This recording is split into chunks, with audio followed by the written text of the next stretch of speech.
Hi, everybody. I'm Brittany Lewis, a breaking news reporter here at Forbes.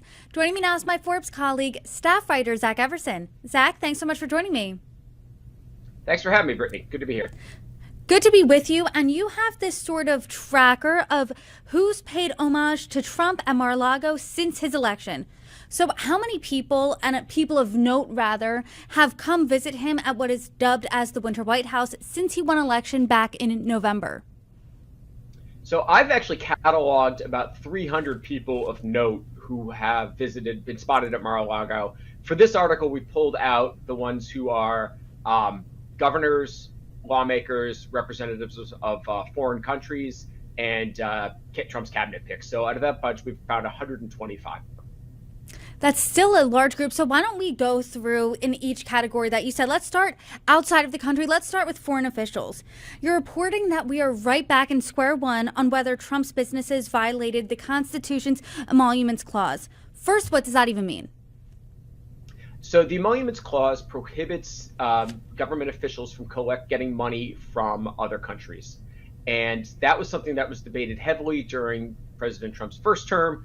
Did it count as a violation of the emoluments clause if he was to take money from foreign governments through them renting out rooms and ballrooms at his hotels? That case never got resolved. 4 years, it was filed the first day of his presidency. 4 years later, they hadn't even determined who had the right or the standing to file a suit against it. So we're starting off on square one again with that. So that's the question here: is when these foreign governments book property, the Trump Hotel DC is no longer there, but if they book an event at Mar-A-Lago or one of his other properties, does that violate the Constitution? Which is really why it's so important to catalog when we see foreign government officials at Trump properties. So there was no legal resolution term one. Now we are in the first week of term two. Is there any indication that there's going to be another legal fight surrounding this? I haven't seen any, so nobody's filed a suit that I know of. I've reached out to some of the organizations that were involved in the first one, and I haven't heard anything back on that. So I'm not sure. I mean, it seems like some really low-hanging fruit for a watchdog that wants to get some attention, but as of day 3 of Trump 2, nobody has yet picked that fruit. Zach, we want some names. So who were these foreign officials, foreign leaders that were spotted at Mar-A-Lago between November 5th and now? Okay, so a couple of them were, longstanding Trump allies, Viktor Orban being one, the Prime Minister of Hungary, Nigel Farage, parliamentarian in England, who has been popping up at Trump properties now for years, were there. You also have the President of Argentina and Italy's Prime Minister, Giorgia Meloni, were there. Those two came to power while Trump was out of office, so it's the first time that I've seen them at Trump properties. And then we have Justin Trudeau, who came down kind of hat in hand, don't annex my country. And, while not a foreign country official, the head of NATO was there as well. Trump, of course, is threatening to pull out of NATO. The one that I think stands out the most to me, though, is that the government of Israel, the Knesset, looks like it sponsored an event there. Benny Gantz, the former head of the opposition, former defense minister, along with 2 other members of the Knesset were there. And when you look at the press release they put out about the event, it says that it was spearheaded by the Israeli Knesset, which, again, makes it look like you have a foreign government here possibly paying the Trump organization. Now, this was a couple days before Trump was sworn in, but it's certainly, Israel certainly has a lot of reasons to want to have Donald Trump on their side. And here it is with them, looking like they booked Mar-A-Lago. And I'm sure you'll be tracking all of that as the term gets more underway. But as we know, this time around in Trump's second term, he's picked and nominated more staunch allies when it comes to his cabinet opposed to his first term. So who are some of these people that were at Mar-A-Lago in the past couple of months? There's been a sizable chunk, and I suspect the number is actually much higher than this. I would imagine almost anybody who's been a cabinet pick of his has been there. But we're largely just going from photos that I find on social media or the person acknowledging that they were there. And so right now we have, of the 24 people Trump has picked for his cabinet, 14 of them have been there. Matt Gaetz, former cabinet pick, Pam Bondi, who replaced him, have both been spotted there. Doug Burgum, Brooke Rollins, Linda McMahon, who's been a longtime regular at Trump properties, RFK Jr. Several of these people were there, on election night and have since come back for other events as well. And you've reported that some of the cabinet picks who haven't gone have been customers and patronized Trump businesses before. Who are these people? So Sean Duffy, who is his pick for Secretary of Transportation, spent about $17,000 of campaign funds one day in Trump's DC hotel when Duffy was a congressman. He also later on spent some more money there, not a ton, but it was he was out of office and working as a lobbyist, and he continued to spend campaign money at Trump's DC hotel while Trump was president. Elise Stefanik also had spent money. Her campaigns and other political committees have spent money at Trump's properties. And then there's Pete Hegseth, who he got married at his third wedding was at Trump's Bedminster golf course in New Jersey. So here you have, three other people who haven't been spotted at Mar-A-Lago, but they've certainly been, sending some cash the way of Donald Trump. It's really not surprising hearing these names because these are people who are more aligned with Donald Trump. They're allies and supporters of the president. And the next batch of people I'm going to talk about, one is not the case. There is a Democrat in this bunch. And I want to talk next about the senators and members of Congress who have visited Mar-A-Lago. So only seen 7 of the 52 Republican senators have showed up there. A couple were there again on inauguration night, election night. Tommy Tuberville, Mike Lee were there, and you've seen a few other ones come calling. I think by the end of the first term, we had seen something like 35 Republican members of the Senate had showed up at his DC hotel. So we're on a pace, while 7's not a huge number right now, we are certainly on a pace to exceed what the hotel did. And of course, the hotel is in DC where these senators work. Mar-A-Lago, there are only 2 senators who represent that state. So everybody else is traveling out of their own district to come down there. And then, of course, there was the Democrat who I did not find a picture of, despite really wanting to find one of him there in his shorts and sweatshirt, but would be John Fetterman, who famously admitted that he was going down there and did meet with Trump. And Donald Trump was very complimentary of John Fetterman and his visit. What about members of Congress who, out of the House of Representatives, have been to Mar-A-Lago?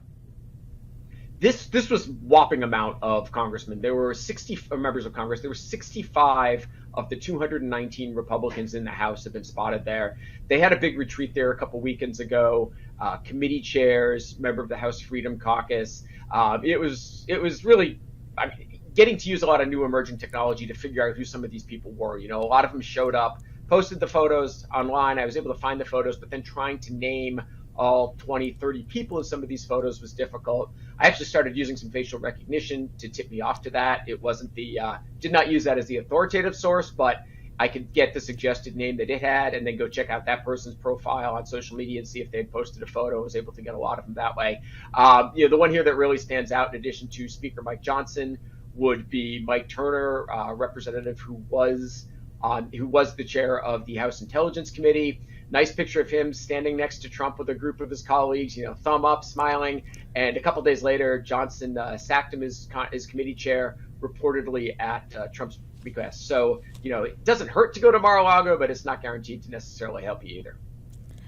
I guess you're not automatically in Trump's good graces if you make the pilgrimage down. Next, you had a separate report on the governors that visited Mar-A-Lago, and there were some Republican governors that had a dinner down there. What do we know about that event? So it was a significant amount. We're at the point where we're getting close to almost every Republican governor having been spotted down there. 22 of the 27 Republican governors were there for this meeting with Trump. I was able to identify 21 of them. There's one I still couldn't figure out. I did reach out to the ones I couldn't identify and see if any of them were there. I did not hear back. So it was a significant amount. They had a dinner with Trump, the first part of which was televised as he took questions from the press. So it was largely just this opportunity for these governors to establish a relationship, is what they said during the press conference that preceded their dinner. You said this next quote about this specific dinner, but I wonder if this rings true for all of these visits. You said that the visit, quote, will likely boost Mar-A-Lago's bottom line. Are all of these visits helping Mar-A-Lago financially? Yeah, to some extent. Whether these, somebody's paying for all those dinners. Now, Mar-A-Lago is probably doing well anyways. From our research, our reporting on it, it's doing better now than it's ever done. So yeah, they're bringing in some money from this. It's also doing great for the free publicity Mar-A-Lago, everybody in this country knows Mar-A-Lago right now. And it's something that really seems to appeal to a lot of the members there. The people who are members of Mar-A-Lago are Trump supporters. And you will see them post on social media about how wonderful it is to see all the congressmen, governors, senators walking around there. I mean, Trump, when he has dinner with some of these people, it's right out there in the dining area. So other people were posting the photos of him. They're getting to watch this. So it's $1 million is what the current initiation fee is reportedly at Mar-A-Lago. So this is, part of what makes that fee all worthwhile for some people. Why is Mar-A-Lago doing better than it's ever been doing financially? Is there any indication of the why there? Is it because of that recognition? Because almost everyone in this country knows what Mar-A-Lago is. But paired with that, I mean, 50% of the country feels one way about Donald Trump. 50% feels another way. If you go to Mar-A-Lago, that's almost like making a political statement yourself. Oh, absolutely. But Mar-A-Lago, by an agreement with Palm Beach, is only allowed to have 500 members. And, he doesn't matter if 50% of the country is against Donald Trump. As long as he has 500 people who are willing to sign up for memberships, he's good. And, we have seen the initiation fee just explode, where before he was president the first time, it was $100,000. It soon quickly doubled. But now we're at $1 million reportedly. So it's bringing in a lot of money that way. You're finding a lot of groups are flocking there. There are some defense contractors. My colleague David Jeans had an article on that for Forbes recently, that they were booking Mar-A-Lago. So it's quite the draw. And yeah, it's the center of the mega universe. So of course people are going to want to go there. And as long as he has enough people to book the events, he's good. Do you think it's a correct characterization that these Republican lawmakers, maybe even a Democrat lawmaker, these foreign officials, they're going down to kiss the ring of Donald Trump before he became president? Oh, absolutely. Absolutely. You see that with all administrations where they do want to meet with the incoming president. I mean, that's where the power is going to be. The difference between Trump and all of his predecessors, except for his previous term, is that this is happening in a venue that people can pay to witness. And it's happening in public in a way that was not happening when people were going to meet with other president-elects. So that is what's different here, and it is absolutely a draw for these paying members of Mar-A-Lago. Then to that point, because there is money involved here, are there any ethical concerns surrounding these visits? Oh, absolutely. Absolutely. I mean, you've got clearly he is profiting off the presidency and the power that he has.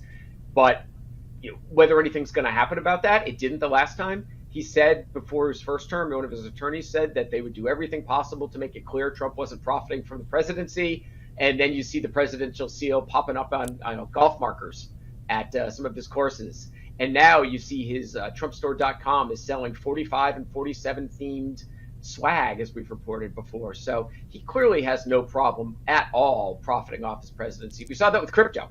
He released those meme coins right around the time of his inauguration. And that was absolutely timed to profit off the presidency. So, yeah, it's a big ethical problem, but whether anything's going to happen about that is a whole other issue. Zach, you've been reporting on this now for almost a decade, if you can believe it. You and I have been talking about this for years now. So what does this signal when it comes to President Donald Trump's second term and his business dealings? Does it look like they're just as intertwined as the first term, perhaps even more so? Yeah, I would say more so. One of the few times that he actually walked back after some criticism regarding his intermixing business and presidency was, if you remember, during the first term, he was going to have the G7 at Trump Doral. And they ended up walking it back after there was just so much criticism. I honestly don't see that happening this time. I think he would absolutely have an event there, and he has no reason to walk it back. He's not running for election again. He doesn't have to worry about that. He seems to have more power over the Republican Party than he had the last time. And there's no reason for him to walk it back. And it showed, the American people voted for Donald Trump. He won the popular vote, despite everything that people know about his personal life, his felony convictions, and how he's been profiting off the presidency. There's been no shortage of reporting on that through a ton of outlets. And yet, voters have said that's not really going to stop us from voting for him again. So, yeah, I think it's absolutely going to be more egregious this time. But knowing you, I know you will continue to report on it. And when you do, I hope you come back on, join me, break it down. Zach Everson, thanks so much for coming on. My pleasure, Brittany. Thanks.